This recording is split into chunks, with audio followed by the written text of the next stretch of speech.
à jour économique, donc on réalise que le gouvernement a plus d'argent. Une des raisons, c'est que c'est un gouvernement qui est dépensier. Et on a fait une compilation de toutes les dépenses frivoles, de l'argent qu'on a envoyé par les fenêtres ou dans le feu. Depuis que la CAQ est là, il y en a pour 5 milliards de dollars dans notre compilation. Puis c'est pas seulement Nordvolt, c'est aussi de financer à 10 millions le bijoutier Burks de luxe. C'est les espaces bleus qui n'auront pas lieu.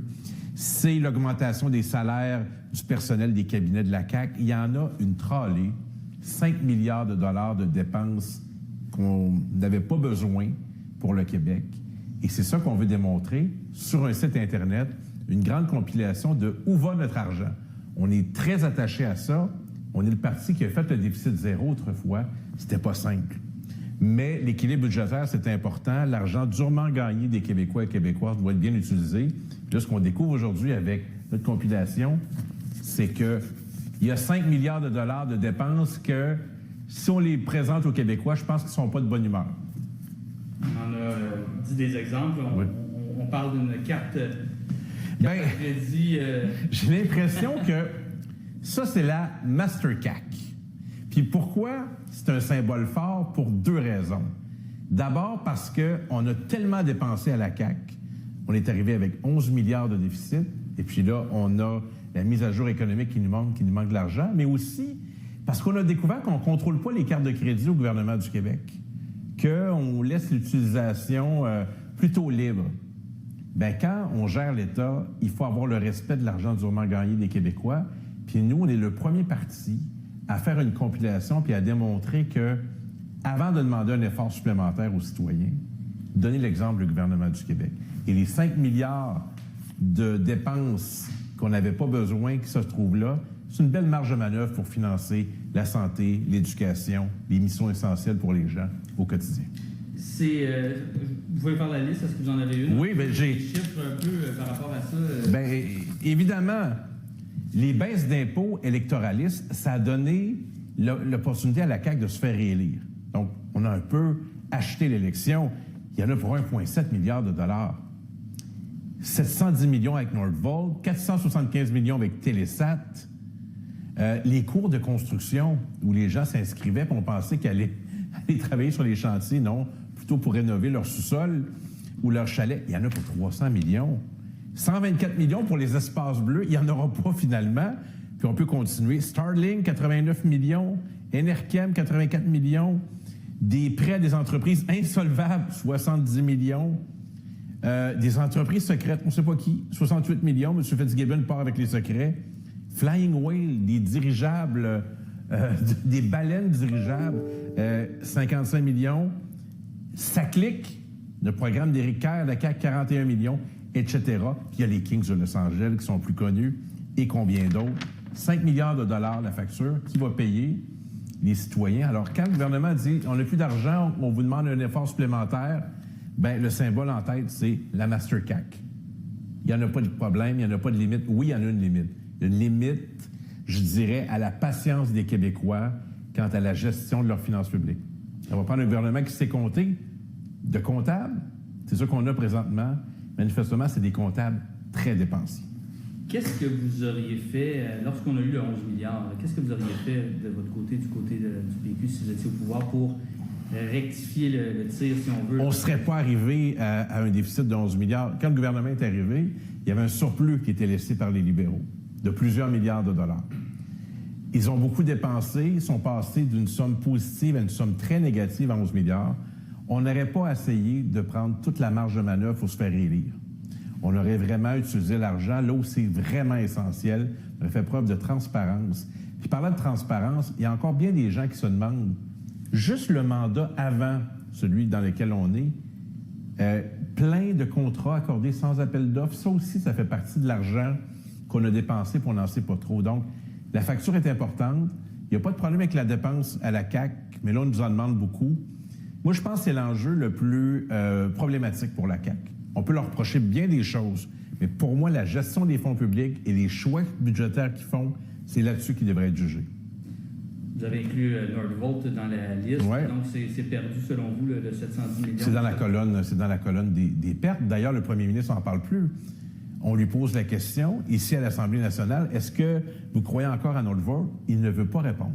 C'est comme si c'était Voldemort. Il ne faut plus prononcer le nom de notre vote. Le problème, c'est qu'il y a pas mal d'argent là-dedans. On a acheté un terrain qui nous a coûté une fortune. On va faire quoi avec ça? Pourquoi on n'investit pas dans les PME québécoises, de chez nous, détenues par des Québécois, au lieu d'aller chercher une entreprise en Suède qui n'était pas solide? Ça, c'est des choix qu'on fait.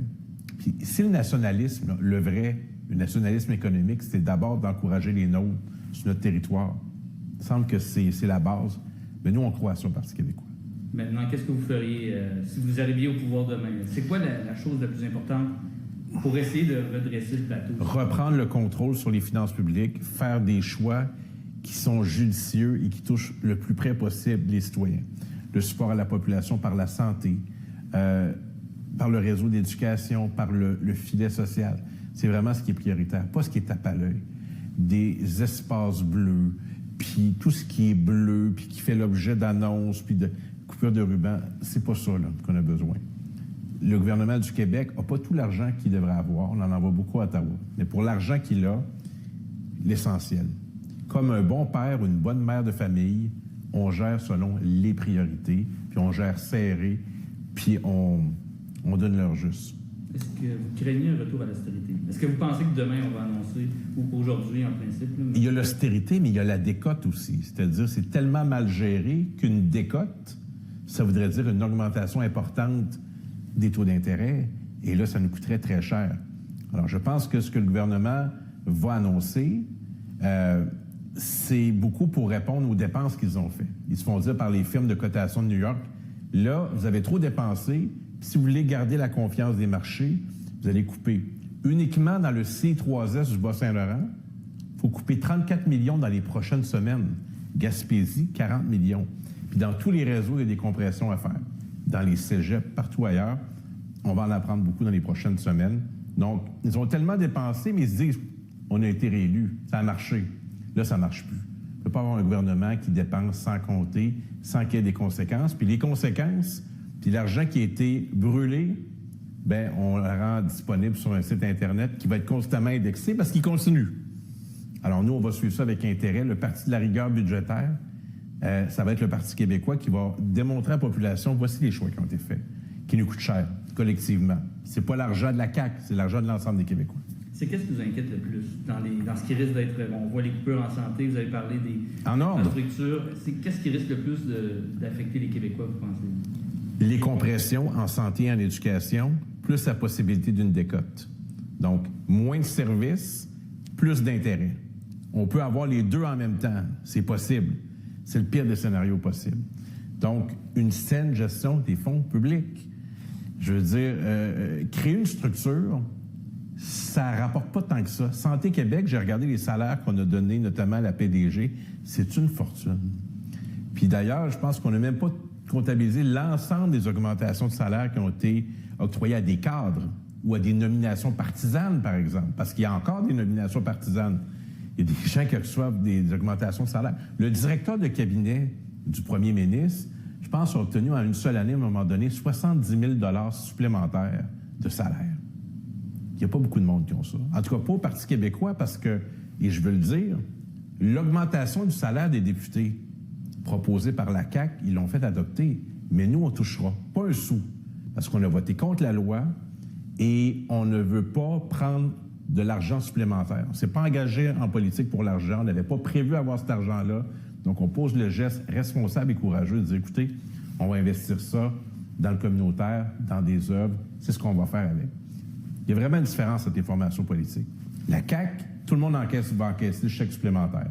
Pas au Parti québécois. Puis je veux que les gens le sachent, parce que ça démontre quel genre de gouvernement on pourrait être.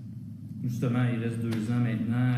Est-ce qu'il y a des propositions que vous voudriez amener que vous pensez pouvoir implanter si jamais vous devenez le prochain gouvernement? Bien, il y a encore pas tout à fait 2 ans, mais il faut que le gouvernement se concentre sur l'essentiel. À défaut d'aider, il ne faut pas qu'il nuise. Là, j'ai l'impression qu'on nuit au Québec.